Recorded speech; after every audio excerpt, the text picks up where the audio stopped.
What happened there? Let's not do that. Let's do a little purple. There it is, I found it. It was just hiding.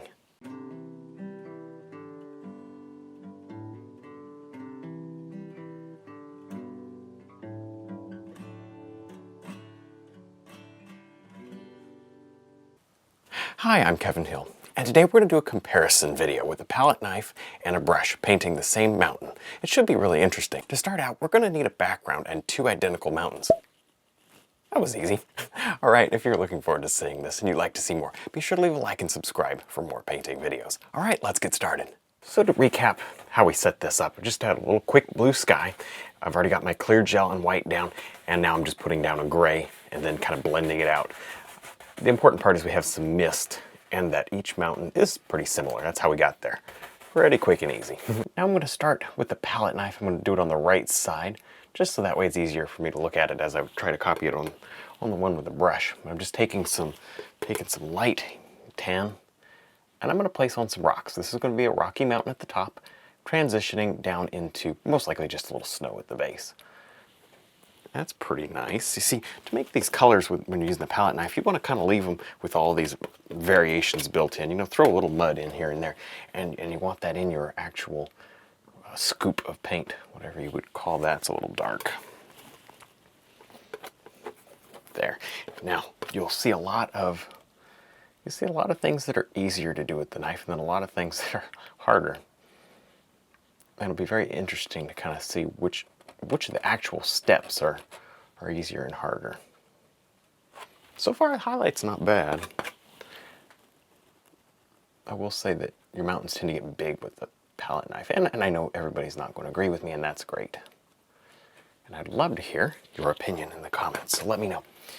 Let me know, because everybody's experience is a little different, and you may be comfortable with one thing or another, but the good news is you'll be able to look at this video, hopefully, and you'll get an idea of, you know, maybe when to use one of these methods versus the other one, you know?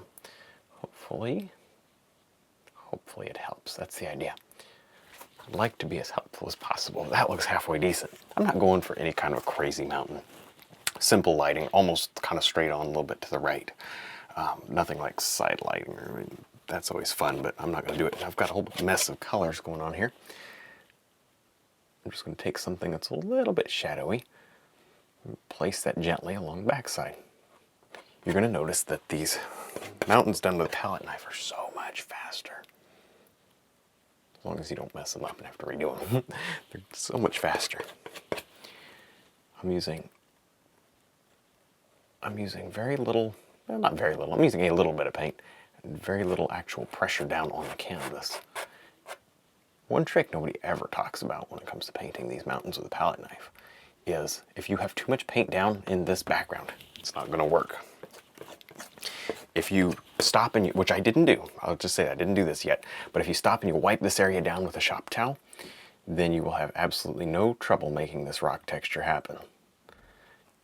Problems with the mountain happen when there's too much paint underneath.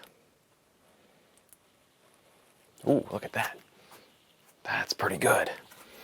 So, this is kind of interesting. Maybe I'm going to use the blender brush on this side as well, because why not? I would certainly recommend it. You know? So now I'm working on some snow here, just with the palette knife. Of course, getting these little valley areas kind of laid in. I like that. I don't even know what I was going to say, but I like that. Just lightly skimming the surface to create that effect of, I don't know, like little rocks and stuff under. That's all it is. That's kind of pretty. All right, maybe what do you think? Over a little right. So you can kind of go right over stuff, and usually if you've got enough paint on that palette knife, you'll be all right. Now I don't want to lose all my detail. I'm being kind of careful not to overdo this. Then we'll blend with our blender brush here in just a minute, or even just a 1-inch. It doesn't really matter. All right, there's our snow. Before we go any further, I'm gonna use a 1-inch, just because I don't have a lot of stuff going on in the background. You would probably use a blender brush if you were painting in an actual landscape painting. There, that looks pretty good. Just kind of create a softness here at the bottom of the mountain. Blend it. I've got a little bit of, that's almost just white down there, just something to blend into. I made my sky pretty light down there.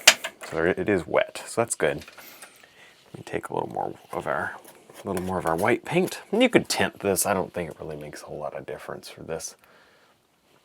And you can kind of lay on a little bonus. It'll be very interesting. This is where you're going to see a lot of difference when it comes to doing the actual brush one.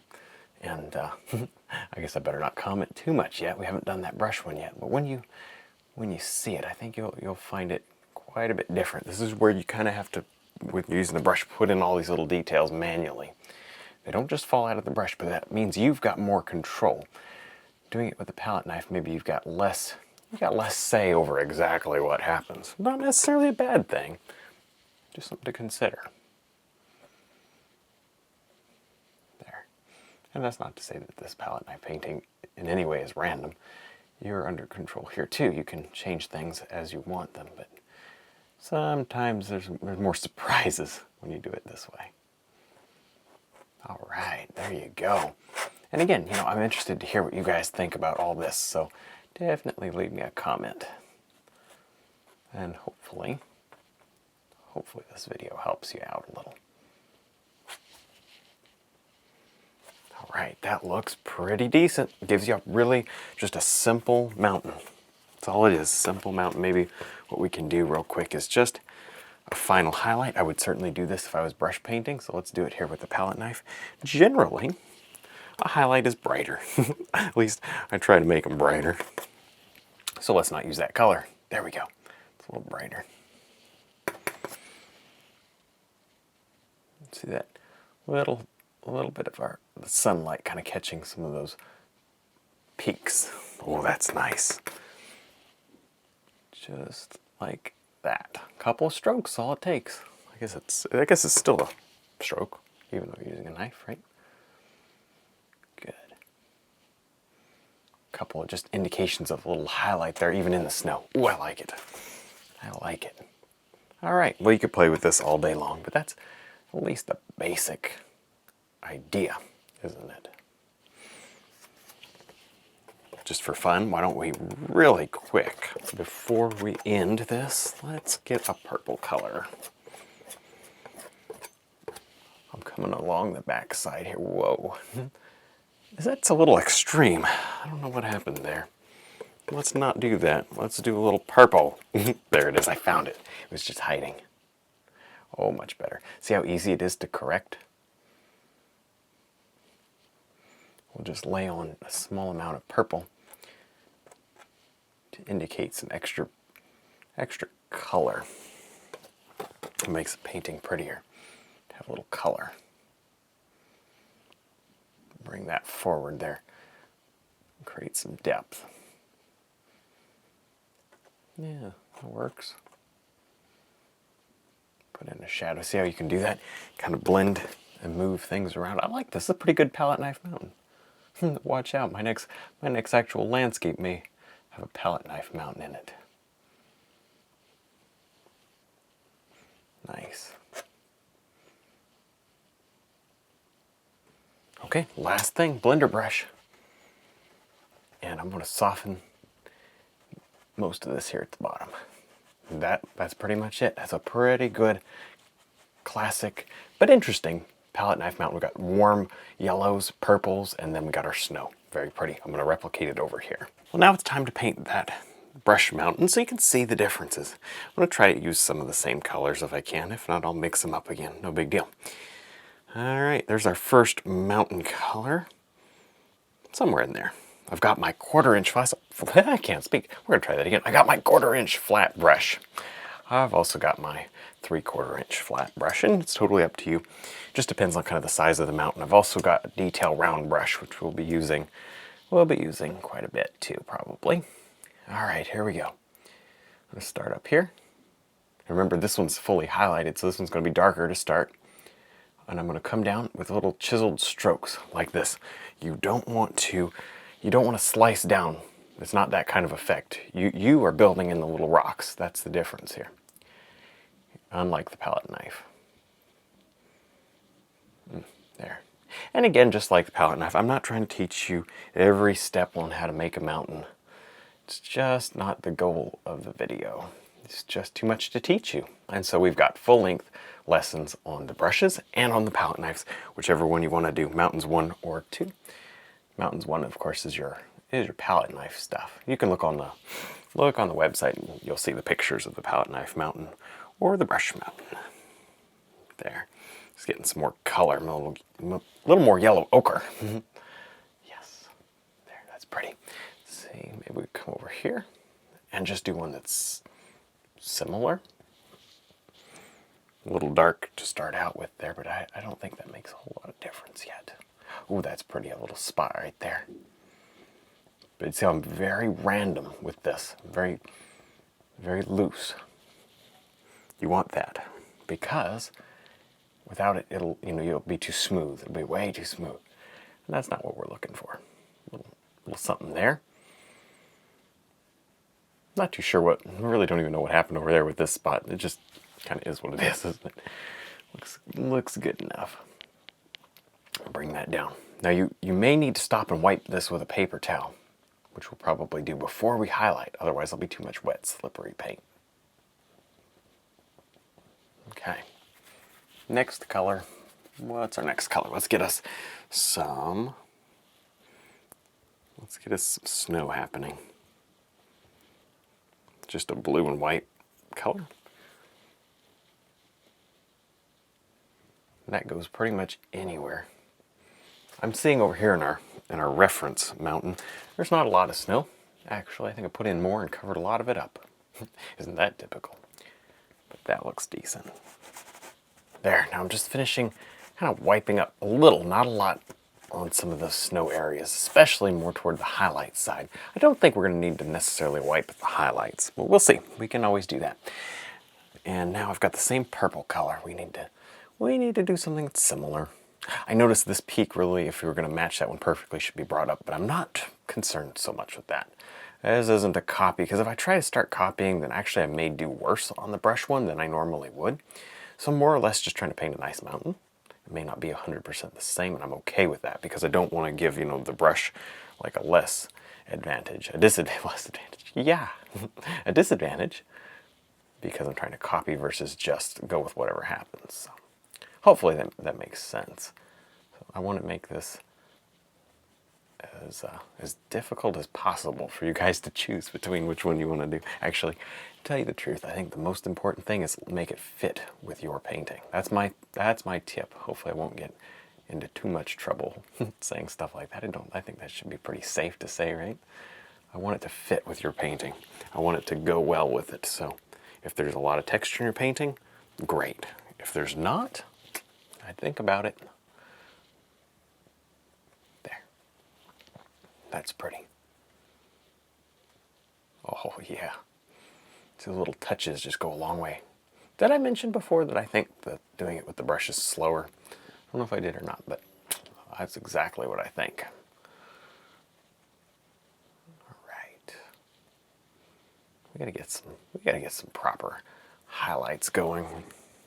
Those little mid-tones are not enough. Oh yeah, look at that. It's nice. Get some nice effects there. Yes, you kind of change that shape a little. Just do whatever. Now over here, we've got this that comes forward and down. Nice. I almost think this one looks a little more distant because everything is more smooth. Makes sense.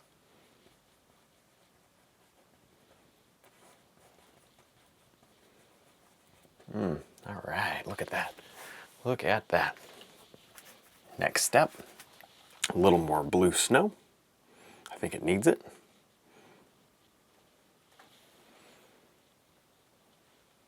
Good. Hold on right there. Let me get an eraser brush, just a clean dry brush, and you can erase that right away and create a little bit more of a, of a mountain coming in front of that one. There, I'm just finishing up little details here, actually just using kind of a gray, I think the same gray we had going on in there, to pop in these little bits. Yeah, there, that's nice, isn't it? too much, just enough. All right, set that brush down. We're going to our 3/4 flat brush. I'm going with some white. I'll find a clean space to work. Maybe a touch of red. It really doesn't make any difference. Doesn't make any difference. All right, here we go. We're going to try to do, oh, before we do that, little blender brush action, or 1-inch brush, also doesn't matter. Just like we did on the other one, blend the bottom of the mountain out somewhat. That one doesn't require as much blending. Okay, now we're going to just run a little of this in and around. And you'll find that this is pretty much the same as the other one. Just kind of glop that snow on. In fact, because there's so little paint in the background, we wipe the canvas just a little. Almost get a similar broken texture, which is not what I'm necessarily looking for today, because I want to smooth it out just for the sake of the actual comparison. So I will be smoothing that out, but you can leave that if you'd rather a little more palette knife looking. Good. Be very careful here. This could hit that yellow, and the yellow's next to the blue, and it could be green. You could get green real quick, just messing around with those colors next door. We don't want that. All right, that's good. And maybe bring that out. I will say, my opinion is that doing the mountain with a brush gives you more control over a specific light source. I was able to very easily manipulate that to make it look like the light is coming across, and then create those shadows. With the palette knife, it's a little less controlled as far as where each little bit of color goes. So just something to think about. I hope I explained that well. Nothing against it, just interesting. All right. And then up, we're just a little up in here. Just touch in some there.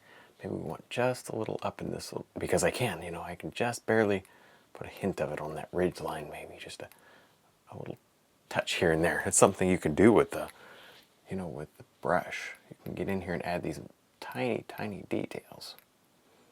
You could do that with the point of the knife, but that's not really the reason why you would do a palette knife mountain, right? You would do it so you have all those things built in, which we do actually.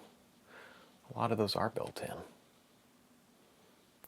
So you have to manually add all this detail that you normally get just as you pull down and, and just watch it all happen. Here I'm manually adding it, which I like. I think that makes me a little more in control.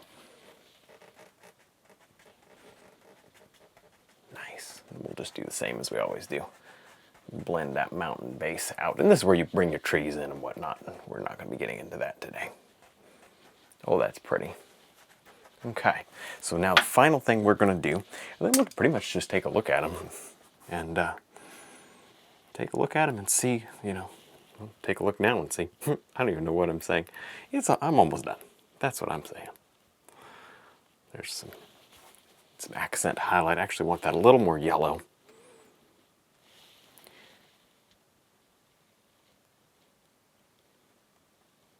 Oh yeah, just sparkle on. I see that over here, just a little sparkle. There, add those final touches. These final touches are the things that people will see first. And if you're interested in, doing art exhibits and stuff, you got to do these final touches. Ooh, I like that one there. I like it. It's starting to kind of tell the story, with the light coming through here. I like that. Well, I think we're done with this quick little comparison video. I hope you found it really interesting. And if you need more help with mountains, don't forget that you can check out our full-length lessons. We have some on the palette knife and some with the brush. Also, don't forget to check out our paint and brushes, which are available on the website. Thanks for watching.